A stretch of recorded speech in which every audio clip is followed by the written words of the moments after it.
Hello child's, आज जो हम टॉपिक पढ़ेंगे 7 क्रिस्टल सिस्टम का जो 5 टाइप है ट्राइक्लिनिक क्रिस्टल, जिसे त्रिनताक्स क्रिस्टल भी कहते हैं। यानी वो क्रिस्टल जिनमें सभी face, length and angles different होते हैं, यानी सभी एक दूसरे के बराबर नहीं होते, एंगल्स हो या उनकी लेंथ हो।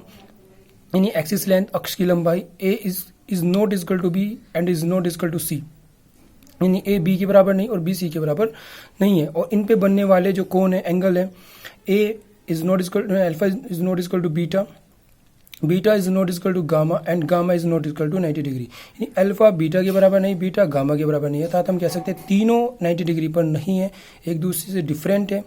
ये इनका एंगल्स शो कर रखे हैं मैंने, गामा यहाँ पे बना, बीटा यहाँ पे बना और अल्फा यहाँ पे बना। ये ए अक्स, ये बी अक्स, ये सी अक्स। ये किस में मिलता है? K2CR2O7। इसको बोलते हैं पोटेशियम डाइक्रोमेट। यानी पोटेशियम डाइक्रोमेट के माइक्रो क्रिस्टल को अगर आप देखो, एनालिसिस करो माइक्रोस्कोप के द्वारा, तो आपको इस प्रकार की फिगर शो मिलेगी, यानी देखने को मिलेगी, ठीक है, जिसको आप अच्छे तरीके से एक्सप्लेन कर सकते हो।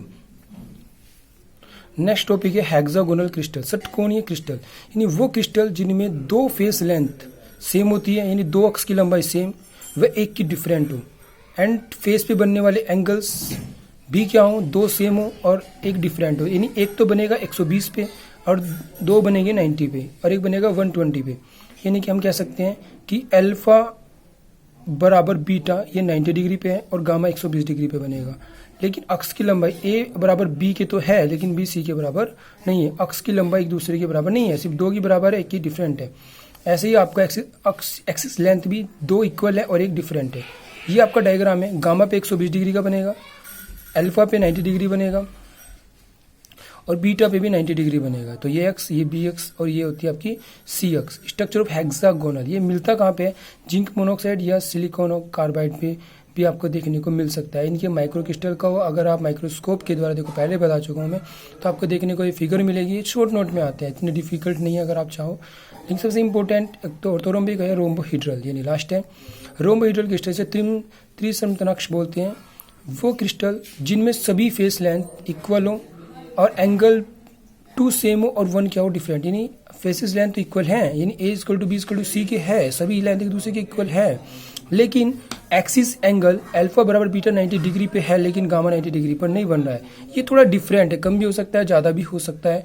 लेकिन मिलता क्या है, कहाँ पे है ये देखने के लिए कैल्शियम कार्बोनेट में, CaCO3 में या HGS मर्क्यूरस सल्फाइड में मिल सकता है देखने के लिए।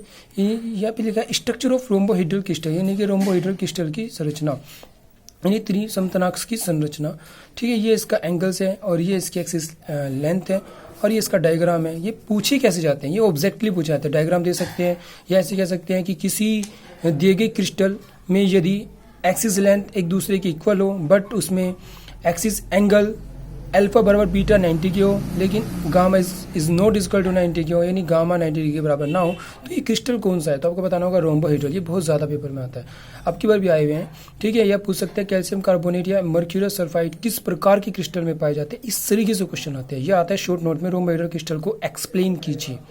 तो इस तरीके से आपसे ये क्वेश्चन पूछे जाते हैं, जो इतनी हार्ड और टफ नहीं है, लेकिन थोड़ा अगर प्रैक्टिस सेल्फ आपको चाहिएगी तो आपको सेल्फ प्रैक्टिस करनी होगी, ठीक है। इसमें जो भी, लेकिन आपको करना क्या है, देखो इंग्लिश में आपको पढ़ना ही होगा, क्योंकि आगे 12th के बाद जो भी कुछ करोगे आप देखो इंग्लिश में है।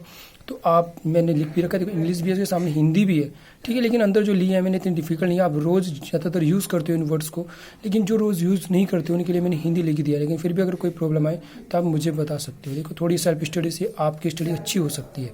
इंग्लिश से मत घबराओ, इंग्लिश तो देखो आगे पढ़नी ही पड़ेगी, ठीक है। ये आपकी सुविधा के लिए मैंने किया है। किसी को फिर भी कोई प्रॉब्लम आए तो मैसेज या कॉल कर सकता है।